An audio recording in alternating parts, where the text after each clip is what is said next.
That theme, small businesses have probably been the most affected by the spread of COVID-19 globally. Let's discuss this then. I'm joined on the line by the Small Business Institute's Dludlu to talk more about its expectations ahead of the announcement that we're expecting from President Cyril Ramaphosa from the union buildings sometime today.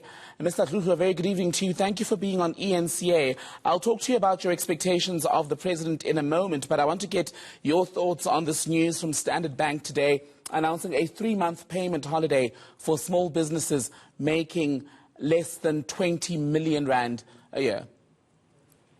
Thanks, Miguel, for having us, for inviting us today. We welcome the announcement by Standard Bank. Preferably, it would have been very helpful for all the banks, the 4 commercial banks, actually the entire banking industry, to have coordinated action. But we obviously know that that would be anti-competitive.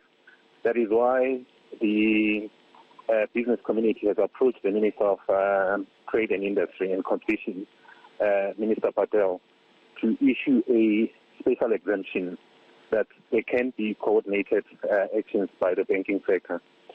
Okay, speak to me then about your expectations of the President when he does eventually speak. What would you like him to say as far as the needs of the business community beyond the point around the banking institutions and what they can do during this time of crisis? What we expect the President to say is we would like a bit of transparency around the economic support measures on 2 levels. The first level is we need to know exactly how much government is setting aside for this emergency.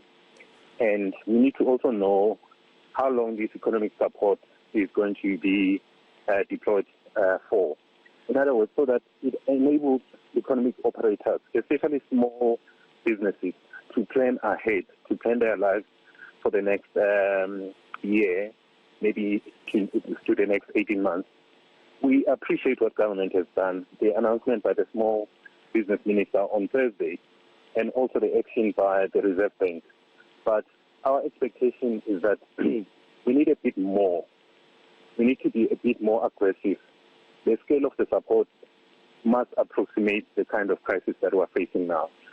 We have government representatives talking about this is going to be with us for the next 18 months. Therefore, the kind of action that we take and intervention that we take must actually be enough for the next 18 months. And so the piecemeal measures, piecemeal announcements, I don't think they add enough certainty to the economic operators. We would like a comprehensive announcement from the President. You are in the small business space. Where are you observing the worst of the impact of this COVID-19 pandemic? Which sectors are hardest hit? Tourism and what else? In the retail sector, and the restaurant industry. Those are the first people to be hit by this. You've seen restaurants are getting deserted. You've seen the number of cancellations of hotels and conference facilities. We've had ourselves to cancel our Indaba, which was scheduled for May 14th this year because of coronavirus impact. And you know, Mr. Dludlu, I want to bring up another sector that I think we've not spoken about enough in our conversations about the COVID-19 pandemic and the results as far as what's going to happen with business, not only now but going forward. The entertainment industry, we're seeing the cancellation of festivals. That's going to affect a lot of singers. It's going to affect musicians. It's going to affect actors, makeup artists. Why do you think that's not featuring as prominently as it should in these conversations? You know, that's exactly what we're calling for action on. We cannot plan for other industries without involving the people who are affected. So we can't have a conversation, for example, that talks about measures on supporting the small business space without involving those who are operating in that space. So the same goes with the entertainment industry. We need to actually be guided by them in our interventions. Right now, there's practically been meetings with the churches, there's been meetings with the business community, but we still need to get the people who are affected, the entertainment industry, and the small business segment of the economy to be part of the conversation about what are the measures to be taken.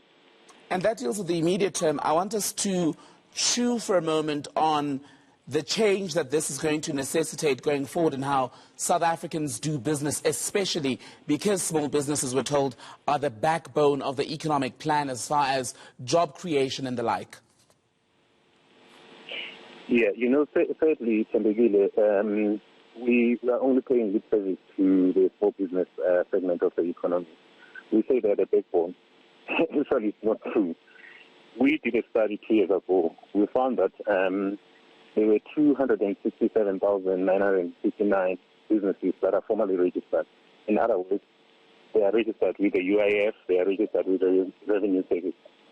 Yet, of those, 98% classify themselves as small and medium-sized enterprises. Now, that's quite a lot, 98.5%. However, their contribution to job creation in South Africa is only limited to about 28%. So we are actually not doing enough for this small business segment of the economy. If we regard it as the backbone of the economy, we should actually put our money where our mouth is.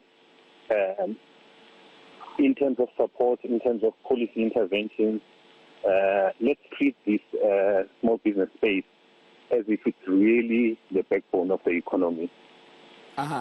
John Dludlu with the Small Business Institute, thank you so much for being on eNCA, and all the best to the people who are working with you at this very difficult time for businesses, only not here at home, but of course across the world.